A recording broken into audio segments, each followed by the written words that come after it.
30টা সাদা হাঁস বা পেকিং স্টার হাঁস বা বেজিং হাঁস পালন করে 30,000 টাকা লাভ। আজকে আমি আপনাদের দেখাবো যে কিভাবে হাঁস লালন পালন করে আপনারা 30টা হাঁস থেকে 30,000 টাকা লাভ করতে পারেন। সালামু আলাইকুম গাইজ, আশা করি সবাই ভালো আছেন।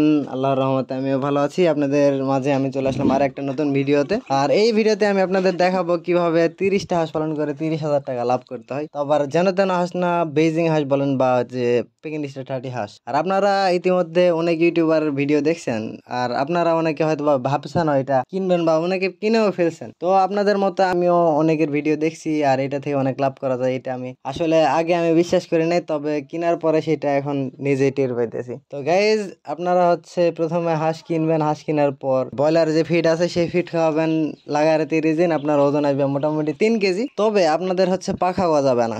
এটা প্রথম সমস্যা, পাখা গজাবে না। আর দ্বিতীয় সমস্যা সেটা যে ফিড খায় প্রচুর, মুরগির থেকে অনেক বেশি ফিড খায়। তৃতীয় যে বিষয় সেটা আপনি এটা সব জায়গায় বিক্রি করতে পারবেন না। আপনি বিক্রি করতেই পারবেন না। আর বিক্রি করতে পারবেন যার থেকে বাচ্চা কিনবেন তার কাছে বিক্রি করতে পারবেন। তবে ভাই যা আপনি খাওয়াবেন তার হাফ টাকায়। তো অবশেষে দেখা গেল আমরা কিন্তু ইউটিউব থেকে অনেকে দেখি যে অনেক লাভ, অনেক লাভ, অনেক লাভ। কিন্তু অনেক লাভ তারা বলে কারণ তারা বাচ্চাগুলো বিক্রি করবে, তাদের লাভের জন্য কিন্তু তারা বলে। তাছাড়া তারা কিন্তু ইউটিউবিং সাইরা দিয়া বা বাচ্চা আপনাদের কাছে বিক্রি না করে নিজেরাই কিন্তু করতো। আর দ্বিতীয় যে বিষয় সেটা যে আমাদের পার্শ্ববর্তী এলাকার একটা ভাই 500টা হাঁস পালন করছে, কিন্তু এখন তার ওজন হয়ে গেছে 3 কেজি, 3.5 কেজি। সে বিক্রি করতে পারতেছে না। তো কোম্পানিতে বিক্রি করবে 190 টাকা কেজি। তো 190 টাকা কেজি যদি হয় তাহলে তার এক একটা হাঁস 500 টাকা, 550 টাকা বা 600 টাকায় ধরেন। তার এক একটা হাঁসের পেছনে খরচ অনেক, দেখা যাইতেছে প্রচুর লস। আর তার উপর আর একটা কথা সেটা যে সে বিক্রি কিন্তু করতে পারতেছে না। আমারে ফোন দিছে, আমি আমার পরিচিত একটা ভাই আছে, তার সাথে কথা বললাম।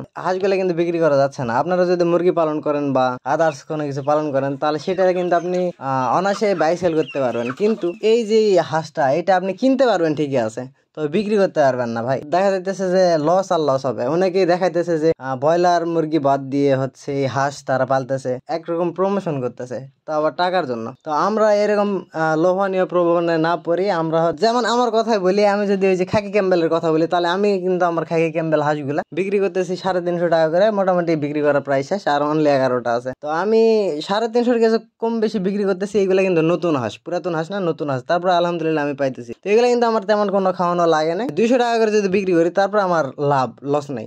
আর কেন লস নাই তার কারণ যে আমি ওই যে টমেটোর সময় আমি টমেটো খাওয়াইছি, যেমন 80 টাকা মন টমেটো, সেটা আমি খাওয়াইছি। আবার পাতাকপি খাওয়াইছি ভ্যানে ভ্যানে। তো এত কিছু খাওয়াইছি যে আমার খাদ্যের খরচটা অনেক কম পড়ে গেছে, যার কারণে আমার এইগুলা হাঁস অনেক ভালো দামে বিক্রি করতে পারতেছি আর লাভবান হইতে পারতেছি। আর আমার এইগুলা হাঁস দেশি হাঁসের মতোই। আর এইগুলা হাঁস কিন্তু ওজন দিয়ে হয় না, আপনারা হয়তো বা জানেন না। এই যে 3 কেজি 4 কেজি করে যেটাতে, ওইটাতে যত ফায়দা, এটার 1 কেজি হোক বা না হোক, তারপর ওই ওর থেকে বেশি লাভ হবে আমার ফিট খাওয়ানো লাগতেছে না। তো অবশেষে আপনাদের একটা কথাই বলবো ভাই, আপনারা লোভনীয় কোনো কিছু দেখে পথে অগ্রসর হবেন না। আপনারা যেটাই করবেন ভেবে চিন্তা করবেন। আজকে অনেক কথাই হলো, অনেক ইনফরমেশন দিলাম। পরবর্তী ভিডিওতে আবার দেখা হবে ইনশাল্লাহ। এতদিন আপনারা ভালো থাকবেন, সুস্থ থাকবেন এবং আমার জন্য শুভকামনা করবেন। এবং যারা এই চ্যানেলে এখনো সাবস্ক্রাইব করেনি তারা অবশ্যই একটা করে সাবস্ক্রাইব করবেন, একটা লাইক করবেন, কমেন্ট করবেন এবং পারলে শেয়ার করবেন। না হলে দরকার নেই, তবে সাবস্ক্রাইবটা অবশ্যই করবেন। আল্লাহ হাফেজ।